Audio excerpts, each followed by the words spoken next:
have an amazing coalition of folks that are here with us that have been fighting to finally make Atlantic Avenue safer. I just want to shout out some of the amazing folks that are with us. Our Borough President, Antonio Reynoso, State Senator Andrew Bernardis, Assemblymember Joanne Simon, Councilmember Shahana Anif, the Brooklyn Heights Association, the Cobble Hill Association, the Forum Hill Association, the Atlantic Avenue Bay, the Atlantic Avenue LDC, Transportation Alternatives, and more. It was about 15 months ago that we lost Katie Harris on this very corner. She was killed in broad daylight while crossing with the light. And we've all known how unsafe Atlantic has been for decades. I grew up a couple blocks from here. It's been unsafe my whole life. Every family in Cobble Hill and Brooklyn Heights and Borum Hill worries that their children are unsafe around Atlantic Avenue. Increasingly, me and my friends worry our parents and older folks in our community are unsafe crossing Atlantic Avenue. But the death of Katie Harris galvanized this community. And I'm really pleased that her roommate Destiny is with us today. Thank you for taking the time. And we've been in touch with Destiny and her family. You know, after the tragic, brutal death of Katie Harris, this community came forward and said, we're not going to take it anymore. We organized a major rally and press conference. We had 1,000 people from this community sign on in a petition in support of making Atlantic Avenue safer, and we have been pushing and pushing and pushing the Department of Transportation to actually make Atlantic safer.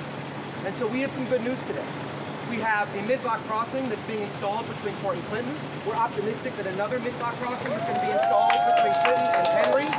We have medians that are going to be installed on Columbia Street so that families can safely make it down to Brooklyn Bridge Park. We have bulb outs coming. We have loading zones coming. We've redesigned the corner of Court and Atlantic so that there are right and left turning lanes onto Atlantic to make it safer at that dangerous intersection. Our work is not done, but we are making significant progress to make Atlantic truly safer for everybody in our community. And I am deeply grateful that so many folks have come together to push, and we're going to keep pushing for more and more improvements until Atlantic is as safe as we all deserve it. So with that, I'd like to kick it off to our Borough President, one of the greatest champions for safe streets in the city of New York, Antonio Reynoso. I'll keep it short and sweet. I'm just extremely grateful because the people along Atlantic Avenue get to see what happens when we advocate, when we do the work to fight for what we think is necessary, we get results. The Department of Transportation is responding to the pressure from our residents here along Atlantic Avenue and further away to finally answer our call for safety. Atlantic Avenue is too dangerous. And what we have is a prioritization of vehicles over people. And what we're sending, the message we're sending right now is that people are more important than cars. That we can do what's right to keep people safe. And it should be the only message that the Department of Transportation and the Mayor's office should want to send. And it's happening here in Atlantic Avenue. While this is not everything we want, it shows the progress that can be made when people fight.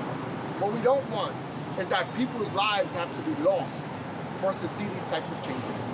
A lot of people behind us have already talked about other streets, other avenues, other boulevards that need to be addressed.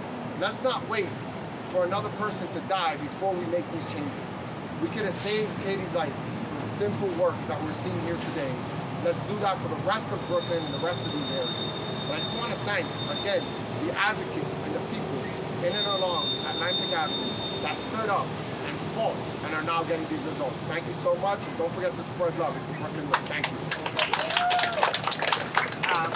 Our state senator has been fighting for safe streets in Marine Park and Bay Ridge, and now proudly in Brownstone, Brooklyn. Good morning, everyone. State Senator Andrew Bernardis. You know, I think when we all heard the news about Katie Harris's death last year, it shocked many of us. It shocked many of us, but I don't think it actually surprised anyone, right. Because we have known for far too long that Atlantic Avenue, the entire length of Atlantic Avenue, and particularly here, one of the most dangerous roadways in all of Brooklyn, and certainly all of New York City. And I'm thinking today, as we're here to celebrate all of the street safety improvements that we have fought very hard for to bring to this portion of Atlantic Avenue. I'm thinking of one of my favorite song lyrics. It says, it's by a Somalian hip-hop artist, Kanan, and he sings, "Why do they only fix the bridge after someone has fallen?" We could be asking ourselves today, why are we only bringing these improvements to Atlantic Avenue after another life was taken from us? And sadly, as the borough president alluded to, oftentimes that's the only time we act. And it shouldn't be that way. Because this avenue, this roadway, belongs to all of us. It belongs to everyone in this community, whether you are walking, whether you're on a bike, whether you're pushing a stroller, and yes, whether you are in a four-wheeled vehicle that weighs 5,000 pounds. It belongs to all of us. And we know for far too long that the way to keep us all safe is to actually design roads to keep us safe from the get-go. It's unfortunate that we had to wait for Katie's death for this to happen, but let this be a call for all of us in government and in community and decision makers everywhere that we should not wait for the next Katie Harris to take action to make our streets safer. We should not wait for the next pedestrian fatality, the next cyclist fatality, the next near miss on a street corner in order to bring the changes that we know are so necessary to our communities. And so I'm thankful for the advocacy of everyone here behind us. We did not take no for an answer. When DOT said, this is the best we can do, we said, do better. And they came back again and said, this is the best we can do, we mean it. And we said, no, do better. Right. We did not take no for an answer, and we will not take no for an answer on all of the improvements we know necessary moving forward to keep communities like this and all the communities that we represent safe from street violence. So thank you very much. Thank you.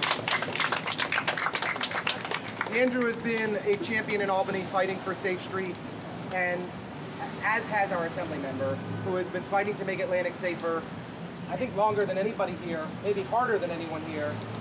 And we're very, very lucky to have Joanne Simon fighting so hard for our community. It really is precarious. So thank you very much. As Lincoln said, you know, this has been a long battle. I want to thank everybody, thank my colleagues in government, obviously, the advocates, the neighbors, the community, who have been out here fighting for this for many, many years in many, many ways. I also want to thank City DOT for listening, for responding. You got to push them, sure, but they did respond, and they did come up with a lot of the street safety measures that we thought would work. They have also made other suggestions, and then the mid-block crossings have been really very well received, and now they're doing more of them, which is great. So I want to thank them for doing that. I'm old enough to remember when City DOT would do a study along Atlantic Avenue and then change the results because they didn't like it, because they supported what the community had said. Sandy, I know you know this. This is a very different City DOT than it was a couple of decades ago. So I'm very glad that they are listening, they are responding. They have a traffic safety and a street safety mentality that City DOT didn't used to have. And that has been growing and developing over the last several years. So this is a great day to celebrate. There's a lot more work to do. There are many more people to keep safe. But you know, one of the things that we've said several times when Katie Harris was killed, we know that that galvanized the community. We've had other deaths that galvanized the community, and we didn't get the same response. And so now we have more and more people who are engaged about this, and we have a City DOT that's responsive. And what's great is that the elected officials in this area are all working together. People don't necessarily realize how important it is that the local elected officials work together to achieve a positive result for community. That alone is a really great thing. Folks should be very grateful that we work together as well as we do. And, but we do that because we all care about community. We all care about people's lives. We all care about people's health. And we are united in that struggle. So once again, thank you all very, very much. I'm really delighted that we're able to announce these improvements today. Thank you. Thank you, Joanne. So perfectly said. It's now my privilege to introduce the council member on this side of Atlantic Avenue and a real champion for street safety, Shana Hanif. Good morning, everyone. I'm Councilmember Shahana Hanif, and I am just excited that that we're bringing these much-needed, urgent, necessary, life-saving transformations to this corridor. It would not have been possible, as my colleagues have mentioned, without our neighbors, without our advocates, and of course elected champions of street safety. This corridor was designated as a Vision Zero corridor over 10 years ago.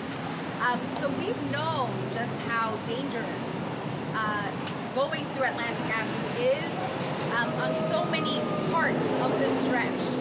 And Katie Harris's brutal, tragic murder brought us back together to say the Atlantic Avenue corridor needs changes now. And with the support of the Department of Transportation, with the urgency and prioritization of our community members and grassroots groups in the neighborhood, we were able to fast track, I would say, because it is so tough to get our agencies to deliver on a timely manner. We don't want to see any more senseless deaths on this corridor. So this is a really great beginning. We have more work to do, and I look forward to the coming weeks and months to for sure transform and make this stretch safe. Thank you. Thank you so much, Shahana. You know, as Assemblymember Simon said, the elected officials have been working in unity for changes to make Atlantic safer, and we've been working in full unity with our community, speaking with one voice, demanding the Department of Transportation act. I want to just call out, we've been joined by two amazing district managers, Mike Graciopo and Taya Miller from CB2 and CB6, who do a phenomenal job on both sides of Atlantic Avenue. And the civic associations and business improvement districts in our community have been terrific. So I just want to start by introducing Laura Bernbach from the Brooklyn Heights Association to say a few words as well. Hey, Laura. Sorry, I'll shout louder. Hi everyone. I'm Laura Bernbach, Executive Director of the Brooklyn Heights Association. So last year, my daughter turned 13 and started moving around Brooklyn Heights and the surrounding neighborhoods independently so she could get to after-school commitments and to see friends. Nothing about this situation made me more nervous than the knowledge that she would have to cross Atlantic Avenue to get to some of these places that she needed to go. It got to the point where I could practically hear her eye rolls from the other room as I harangued her for the 100th time about being careful and cautious when crossing Atlantic Avenue. And I know that I wasn't just being some unreasonably anxious parent. My fears were grounded in facts. I won't spend time repeating the appalling statistics about how dangerous and deadly Atlantic Avenue has been for far too long. Most, if not all of you here, are already well versed in that data. But it's because of those ugly statistics and the lives behind them that I'm so glad to be here today to celebrate the implementation of these common sense but very meaningful safety improvements on Atlantic Avenue. I want to express my huge appreciation to our elected officials who have doggedly and consistently kept the spotlight on Atlantic Avenue in their conversations with DOT in the city, and we're very grateful for that. I'm also extremely grateful to all the other community-based organizations who've been working on this issue for many years, along with Community Wards 2 and 6, and all the individual neighbors who have shown up for rallies and other actions over the years. And of course, I thank DOT for finally heeding our calls. It's my hope that what we're seeing today is just the first step in a true transformation of Atlantic Avenue that prioritizes people and communities over trucks and cars. We can do a lot more, and I believe we will. Finally, I want to take a moment to remember a very beloved member of the Brooklyn Heights community, Martha Atwater. In 2013, Martha, who was an Emmy Award-winning writer and producer, a mother, a wife, a friend, and also a Brooklyn Heights Association governor, was tragically killed when an out-of-control vehicle jumped the curb on that corner right over there in front of the Bagel Cafe. May her memory and the memories of all the other people we have lost to traffic violence on Atlantic Avenue continue to be a blessing. Thank you. Thank you. So let me try this again. Thank you, Laura. We're going to call up another one of our community association leaders and public health association.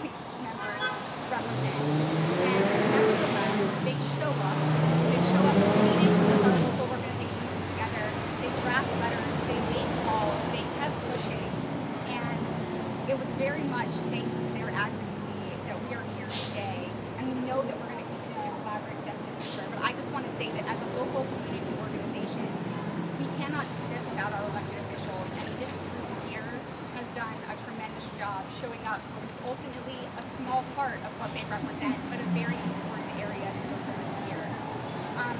And in these communities, community organizations, we do play a significant role because we're the ones that are on the ground, day in, day out, experiencing firsthand the negative impacts of street design decisions that were made long before our time, and mostly by people who probably didn't live in this area. Everyone who lives or works here can have a story for you about a close call, multiple close calls that they've had. Laura's story of her conversation with her daughter, that is something you can hear from so many people in this neighborhood. There is a fear crossing Atlantic with your children, going to work or going to school. We advocate for improving the quality of life for people living in and visiting Cobble Hill. But let me be clear, reducing traffic and implementing pedestrian safety measures on Atlantic Avenue, this is not merely a quality of life issue, it is a matter of life and death. Katie Harris, like so many other Cobble Hill residents, was simply trying to come home from work. Crossing the street should not have been a life or death decision for Katie, and it shouldn't be a life or death decision for anybody in this neighborhood. The changes announced this week are a step in the right direction, and we are so grateful to DOT for taking these important steps. They're going to slow the cars down at night, and they're going to better manage the traffic flow during the day, giving the pedestrians more time to cross safely. But this is just the beginning. We are going to continue demanding greater enforcement and more pedestrian safety measures. We want the DOT to continue studying closing the BQE entrance here on Atlantic. And as we get started on our conversations about redeveloping the waterfront, we want to make sure that Atlantic Avenue and BQE continues to be part of that conversation. So thank you to everyone for making these changes a reality. We understand the challenges involved, but we can't afford to stop here. We're going to work together to realize the goals of Vision Zero and ensure that our streets are safe for everyone.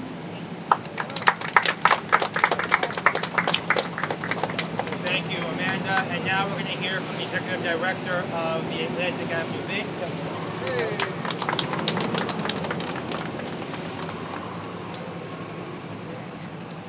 Good morning, everyone. Thank you for being here. I'm Kelly Carroll. I'm the Executive Director of the Atlantic Avenue Business Improvement District. Last year, when Katie Harris died, I was brand new in this role as a new Executive Director. And that was news that in this role, I didn't think I would ever have to wake up to. I didn't realize how dangerous this street was. And I frankly had no idea how to handle it or what to do. Fortunately for me, I have such amazing colleagues that I didn't have to come up with a plan. Our elected officials and our colleague organizations organized a safety march that we all showed up to in the freezing rain to send a message that being killed on this street by a car is not okay. I would also like to note that on this corner is one of our oldest businesses, Oriental Pastries, and Gary, who is in the shop right now. It's a very loud street, as you can tell. Gary's brother was also killed by a car in front of Oriental Pastries in 2015. Another life lost for no reason, a preventable death. So I really want to thank my elected officials and our colleague organizations, which shows that advocacy via coalition can result in real change, and that is so important to have, and I can't overstate that. The final thing I want to say is we have I-95 running through Brownstone, Brooklyn. It's designed that way. It's designed to be dangerous.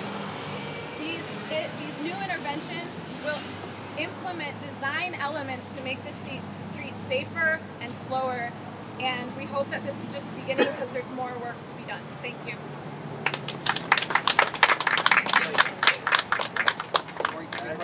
Take any questions, compliments, song requests?